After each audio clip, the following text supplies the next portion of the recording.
पूरा का पूरा सिस्टम इस मुसीबत से जूझ रहा है और इसी संकट काल में बेबस हो गए हैं 10वीं 12वीं के करीब 30 लाख छात्र, जिन्होंने अपनी परीक्षाओं के लिए जमकर मेहनत की, दिन रात तैयारियां की, लेकिन कोरोना की वजह से कुछ पेपर्स के एग्जाम नहीं हो पाए। इस पर अभी तक सस्पेंस भी बना हुआ है। अब वो सभी छात्र चिंता में हैं कि क्या होगा, वो क्या करें, क्या नहीं करें।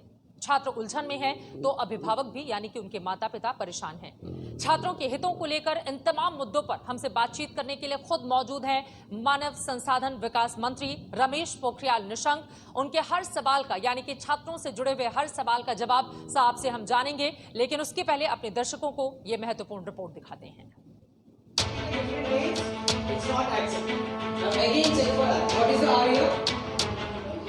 कोरोना का संक्रमण काल नहीं होता तो छात्र अभी रिजल्ट का जश्न मना रहे होते। कोई आगे की पढ़ाई की रणनीति बनाता तो कोई अपने भविष्य को संवारने में शिद्दत से जुट चुका होता।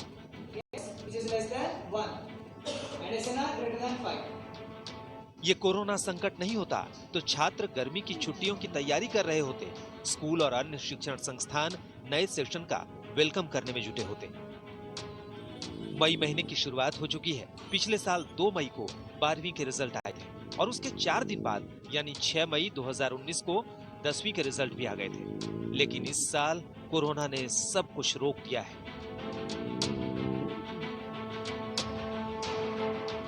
इसका बड़ा असर 10वीं और 12वीं के उन छात्रों पर पड़ा है जो इस साल बोर्ड की परीक्षाएं दे रहे थे। अब सब असमंजस में हैं। कुछ पेपर की परीक्षाएं अभी तक बाकी हैं। देश भर के स्कूल बंद हैं। छात्र परीक्षाओं को लेकर असमंजस में हैं। अभिभावक भी दुविधा में हैं। टीचर भी हालात सुधरने का इंतजार कर रहे हैं। छात्रों का भविष्य अधर में है। महामारी की वजह से देश में 25 मार्च से ही लॉकडाउन लग गया और अब लॉकडाउन 3 भी 17 मई तक घोषित हो चुका है। ऐसे में सवाल है कि लॉकडाउन के बाद 10वीं 12वीं के छात्रों का क्या होगा, बाकी बची परीक्षाओं का क्या होगा, और सवाल ये भी कि बच्चे अपनी आगे की पढ़ाई क्या और कैसे करें। परीक्षाओं को लेकर तो खुद सीबीएसई भी असमंजस की स्थिति में है। सीबीएसई भी साफ कर चुका है कि इस संकट काल में 10वीं बोर्ड की बची परीक्षाएं कराना मुमकिन नहीं है। 1 अप्रैल को अपनी एक एडवाइजरी जारी की है। उसमें हमने बहुत क्लियर कहा है कि 10th का कोई भी एग्जाम अब हम नहीं कंडक्ट करेंगे। जो भी एग्जाम्स 10th के हो गए हैं उनके बेस पे हम रिजल्ट दे देंगे। 12th सब्जेक्ट के एग्जाम्स क्लास 12th के हम उनका री एग्जाम करेंगे एंड वी आर वेटिंग कि जैसे लॉकडाउन उठेगा हम परीक्षा कर सकेंगे।